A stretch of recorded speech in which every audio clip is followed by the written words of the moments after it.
Assalamualaikum warahmatullahi wabarakatuh. Innal hamdalillah nahmaduhu wa nasta'inuhu wa nastaghfiruh wa na'udzu billahi min syururi anfusina wa min sayyiati a'malina. May yahdihillahu fala mudhillalah wa may yudhlilhu fala hadiyalah. Asyhadu an la ilaha illallah wahdahu la syarikalah wa asyhadu anna Muhammadan abduhu wa rasuluh la nabiyya ba'da.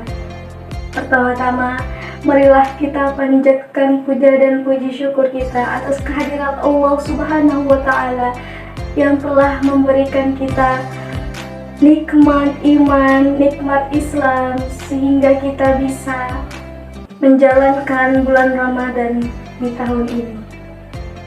Salawat serta salam marilah kita junjungkan kepada Nabi besar kita, Nabi Muhammad Sallallahu Alaihi Wasallam, yang telah membawa kita dari zaman jahiliyah hingga zaman yang terang benderang ini.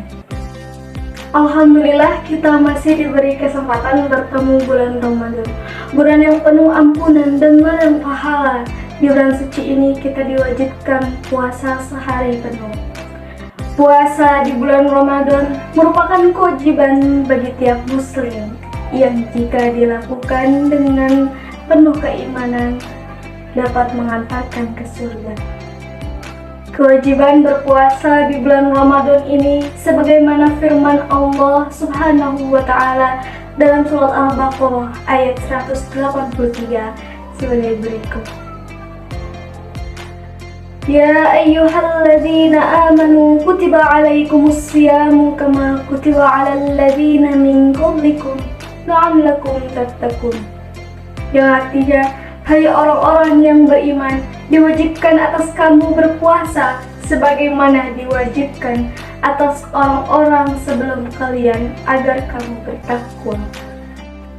Dalam tafsir Ibnu Katsir dijelaskan melalui ayat tersebut, di atas Allah Subhanahu wa Ta'ala berkhitab kepada orang-orang mukmin dari kalangan umat ini dan memerintahkan kepada mereka berpuasa, yaitu menahan diri dari makan dan minum serta bersenggama dengan niat yang ikhlas karena Allah. Karena di dalam berpuasa terkandung hikmah membersihkan jiwa, menyucikan hati, serta membebaskannya dari endapan-endapan yang buruk bagi kesehatan tubuh dan akhlak-akhlak yang rendah. Allah menyebutkan sebagaimana puasa diwajibkan atas mereka, sesungguhnya Allah pun telah mewajibkan atas umat-umat sebelum mereka.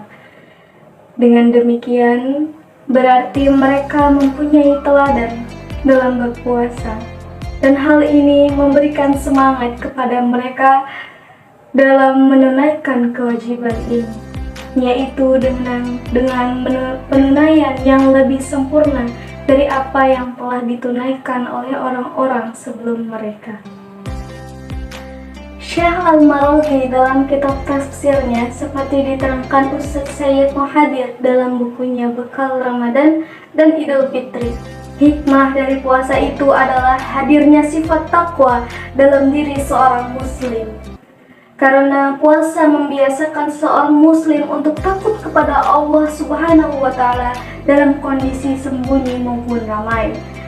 Selama puasa, seorang muslim selalu merasa diawasi oleh Allah Subhanahu wa Ta'ala. Mereka berani menahan syahwat hanya karena merasa bahwa Allah Subhanahu wa Ta'ala selalu mengawasi. Perasaan inilah yang jika berlanjut setelah Ramadan akan menjadi sebab takwa seorang muslim. Muara dari ketakwaan itu yang mengantarkan seorang muslim meraih pintu surga Firdaus, seperti disebutkan dalam sebuah hadis berikut. Dari Abu Hurairah bahwa Nabi Shallallahu Alaihi Wasallam bersabda, barang siapa yang beriman kepada Allah dan Rasulnya, mendirikan sholat dan berpuasa pada bulan Ramadan, maka Allah berkewajiban memasukkannya ke dalam surga, baik ia berhijrah di jalan Allah atau duduk di tempat tinggalnya, tempat ia dilahirkan. Para sahabat berkata, "Wahai Rasulullah, tidak sebaiknyakah kami mengabarkan orang-orang tentang hal ini?" Rasulullah Shallallahu Alaihi Wasallam menjawab, "Dalam surga terdapat 100 derajat yang Allah persiapkan bagi para mujahidin di jalannya, yang jarak antara setiap dua tingkatan bagaikan antara langit dan bumi. Maka jika kalian meminta Allah, mintalah surga Firdaus, sebab Firdaus adalah surga yang paling tengah dan yang paling tinggi. Di atasnya ada singgasana Ar-Rahman yang daripadanya sungai surga yang memancar." Hadis riwayat Bukhari Ahmad. Melalui hadis di atas, ternyata iman kepada Allah dan Rasul-Nya, mendirikan sholat dan berpuasa Ramadan, kemuliaannya sebanding dengan berhijrah di jalan Allah. Saking gembiranya, para sahabat meminta izin kepada Rasulullah SAW untuk memberitahukan kabar gembira tersebut kepada khalayak ramai. Alih-alih mengizinkan, Rasulullah malah melanjutkan sabdanya bahwa Allah Subhanahu wa Ta'ala telah menyediakan surga yang di dalamnya ada 100 derajat, yang mana setiap 2 derajat jaraknya bagaikan langit dan bumi. Subhanallah, surga tersebut diperuntukkan untuk orang-orang yang berjihad di jalan Allah. Seberapa jauhkah jarak antara langit dan bumi? Ibnu Hajar menjelaskan bahwa para ulama berbeda pendapat tentang seberapa jauhnya. Imam Tabrani mengatakan bahwa jarak tempuh antara langit dan bumi memakan waktu sekitar 500 tahun. Subhanallah. Rasulullah juga menganjurkan kita agar senantiasa berdoa untuk memperoleh surga Firdaus, surga yang paling baik dan paling tinggi.